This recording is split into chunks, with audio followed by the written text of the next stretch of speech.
ناظرین، آپ دیکھ رہے ہیں پروگرام نیوز آر اور میں ہوں بطول راجپوت۔ آج کے پروگرام میں ہم بات کریں گے ملک میں بدلتی سیاسی صورتحال کے بارے میں۔ نون لیگ کی بڑی قیادت اس وقت لندن میں ہے، اپنے قائد سے ملاقات کر رہے ہیں۔ اس پہ یہ بھی اعتراض آ رہا ہے کہ کیا اب حکومت لندن سے چلے گی؟ خبریں پہلے بھی آ رہی تھی اور اب یہ 10 رکنی کابینہ اس وقت لندن میں ہے، اور کیا بار بار اب یہ کابینہ لندن جائے گی اور بار بار وہاں سے مشاورت کرے گی؟ خواجہ آصف نے کہا کہ یہ صرف خیر سگالی کی ایک ملاقات ہے، لیکن ہم سیاسی مشاورت کے لیے نہیں جا رہے۔ لیکن جو ناقدین ہیں وہ کہہ رہے ہیں کہ یہ ممکن نہیں ہے کہ اس میں سیاسی مشاورت نہ کی جائے۔ کیا اس میں فریش الیکشنز ڈسکس ہوں گے، معاشی صورتحال ڈسکس ہوگی، IMF کے ساتھ ڈیل ڈسکس ہوگی؟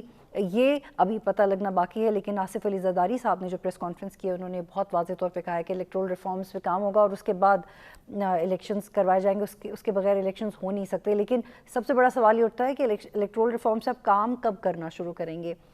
جتنی ڈیوائیڈڈ ہے گورنمنٹ کی توجہ اور جس طرح کا پریشر عمران خان کی طرف سے ہے، معاشی حوالے سے ان پاپولر ڈیسیژنز لینے میں بھی شہباز شریف صاحب ریلکٹنٹ ہیں، تو اس ساری صورتحال میں آپ الیکٹورل ریفارمز پہ کام کیسے شروع کریں گے؟ اور آج کے پروگرام میں ہم یہ بھی ڈسکس کریں گے کہ کیا سری لنکا سے ہمیں کیا سبق سیکھنا چاہیے؟ وہاں پہ ایسی صورتحال ہو گئی ہے جہاں پہ بدامنی کو روکنے کے لیے ڈائریکٹ گولی تک مار دینے کا حکم دیا گیا ہے، اور بار بار یہ لکھا جا رہا ہے، ایک ریلیونس کریٹ کی جا رہی ہے پاکستان اور سری لنکا کے درمیان خدا نخواستہ۔ تو وہ بھی ہم سمجھنے کی کوشش کریں گے کہ اس وقت جو سری لنکا میں صورتحال ہے وہ کیسی ہے، اور وہاں کی نیشنل پیس کاؤنسل کے ایگزیکٹو پریزیڈنٹ بھی سوارے سے ہمارے ساتھ ہوں گے۔ اس وقت مجھے پروگرام میں عرفان صدیقی صاحب نے جوائن کیا ہے اور ہم ان سے پوچھیں گے کہ یہ جو نون لیگ کا وفد گیا ہے اس کے کیا مقاصد ہیں اور اب کیا حکمت عملی ہوگی آنے والے وقت میں۔ بہت شکریہ عرفان صدیقی صاحب۔ سر یہ بتائیے گا کہ یہ لندن جانے کی ضرورت کیا تھی؟ یہ ٹیکنالوجی کے دور میں اسکائپ پہ یا زوم پہ یا آپ آن لائن بھی تو بات کر سکتے ہیں۔ جی بالکل ٹھیک ہے، آپ فرما رہی ہیں، ٹیکنالوجی کا دور ہے اور ٹیکنالوجی کے ذریعے بات بھی ہو سکتی ہے، مذاکرات بھی ہو سکتے ہیں، ہوتے رہے ہیں۔ مسلم لیگ نون کی جتنی بڑی میٹنگز ہوئی ہیں، ابھی حال ہی میں عدم اعتماد سے پہلے CWC کی ایک بڑی میٹنگ ہوئی تھی، میں خود اس میں شریک تھا۔ بعض معاملات ایسے ہوتے ہیں کہ جن میں شاید آپ کو روبرو آمنے سامنے بیٹھ کے بہت باریکی کے ساتھ چیزوں کو دیکھنا ہوتا ہے، اور آپ فیل کرتے ہیں کہ شاید ٹیکنالوجی کہیں آپ کے لیے معاون نہیں ہے یا آپ کے لیے مشکل پیدا کر سکتی ہے، تو آپ آمنے سامنے بیٹھ کے بات کر سکتے ہیں، اس میں کوئی حرج نہیں ہے۔ یہ جو لوگ گئے ہیں، یہ ان کا تعلق اس کو کابینہ کا نام نہیں دینا چاہیے، ٹھیک ہے، ان میں سے ارکان ہیں کابینہ کے، لیکن یہ سارے کے سارے مسلم لیگ نون کے افراد ہیں، مسلم لیگ نون کے ارکان ہیں، اور اپنے پارٹی صدر کے امراء گئے ہیں اور اپنی پارٹی قائد سے ملنے گئے ہیں۔ آپ دیکھیں ایک بہت بڑی تبدیلی آئی ہے، 3.5-4 سال کے بعد ایک حکومت گھر گئی ہے، ایک نیا نظام آیا ہے، مسلم لیگ نون کو ذمہ داری ملی ہے، ایک سربراہی ملی ہے اس حکومت کی جو مخلوط حکومت ہے۔ تو ان حالات کے اندر اگر کوئی بہت قریبی یا بہت گہری یا بہت سنجیدہ مسائل کے اوپر آپ کو گفتگو کرنی ہے اور آپ وہاں گئے ہیں، تو میرا خیال نہیں ہے کہ اس کو کوئی بہت تنقید کا نشانہ بنانا چاہیے یا اس سے بہت کوئی معنی اخذ کرنے چاہیے۔ ٹھیک، عرفان صدیقی صاحب، اب ناقدین کی طرف سے یہ بھی ایک نقطہ ہے کہ ایک کوئی وسیع ڈائریکشن دی جاتی تو زیادہ بہتر تھا، ایک مہنگا دورہ کرنا، اور اس سے یہ بھی واضح ہوتا ہے کہ فیصلے نواز شریف ہی کریں گے اور شہباز شریف یہاں پہ بیٹھ کے اس طرح سے کام نہیں کر سکتے جب تک وہ کنسلٹ نہیں کر لیتے۔ دیکھیں نا، جب یہ لوگ وہاں گئے ہیں تو اس کا مطلب کیا ہے؟ اس کا مطلب یہ ہے کہ یہ سارے اپنی اپنی رائے رکھتے ہیں، اپنی اپنی سوچ رکھتے ہیں، اپنا اپنا تجربہ رکھتے ہیں، بیٹھیں گے اور مشاورت کریں گے۔ اگر بات نواز شریف کی چلنی ہے تو پھر ضرورت کیا تھی ان کو وہاں بلانے کی؟ نواز شریف وہاں سے حکم دیتے جی یہ کرو اور یہ نہ کرو اور یہ کرو۔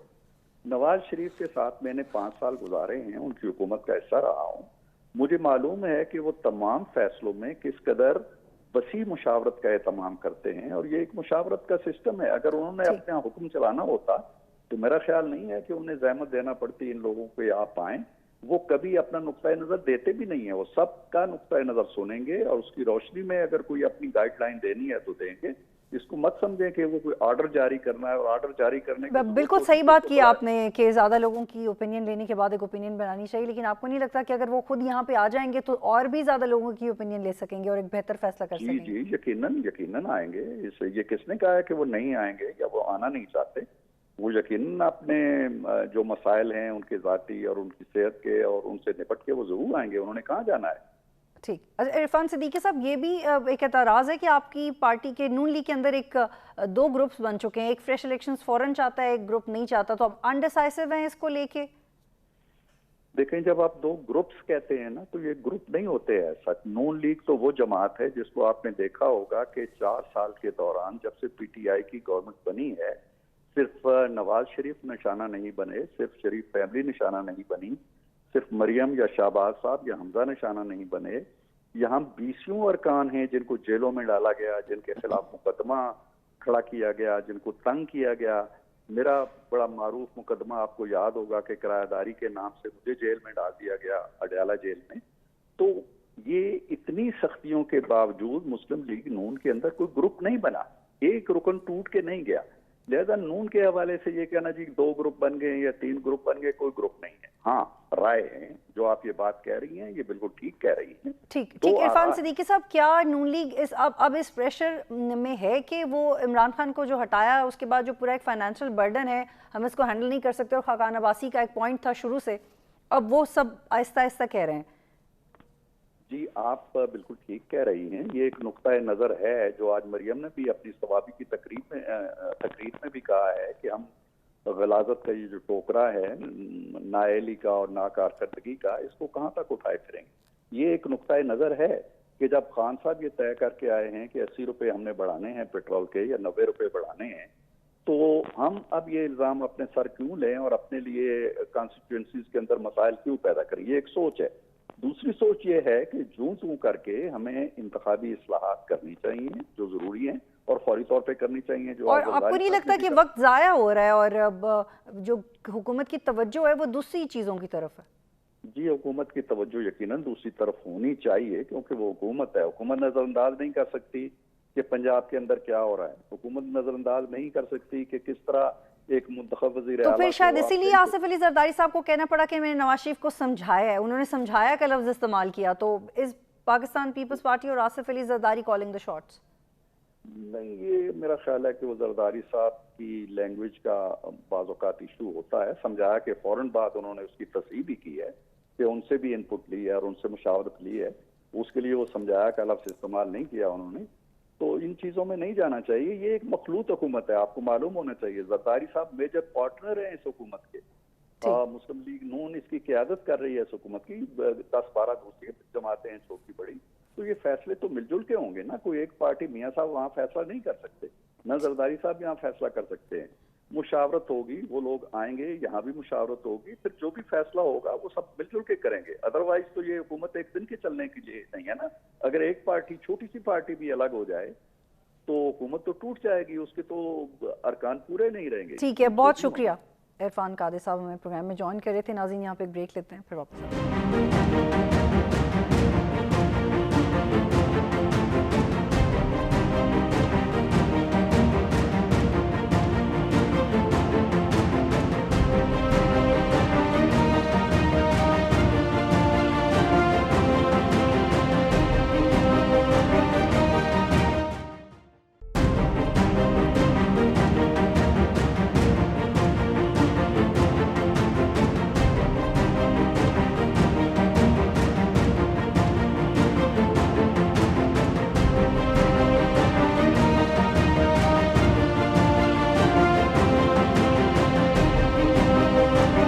پروگرام میں خوش آمدید. ناظرین، اس وقت مجھے نور عالم خان صاحب نے جوائن کیا ہے اور وہ ان پی ٹی آئی کے منحرف ارکان میں شامل تھے جن کے خلاف پی ٹی آئی ای سی پی میں گئی اور ای سی پی نے ایک متفقہ فیصلہ دیا ہے جس میں اس درخواست کو ہی ریجیکٹ کر دیا گیا اور وہ اپنی پوزیشن پہ قائم ہے. یعنی کہ جو منحرف ارکان کا پوائنٹ آف ویو تھا عدم اعتماد سے پہلے، اس کے دوران وہ قانونی کرا دیا گیا ہے. نور عالم خان صاحب، بہت شکریہ مجھے پروگرام میں جوائن کرنے کے لیے.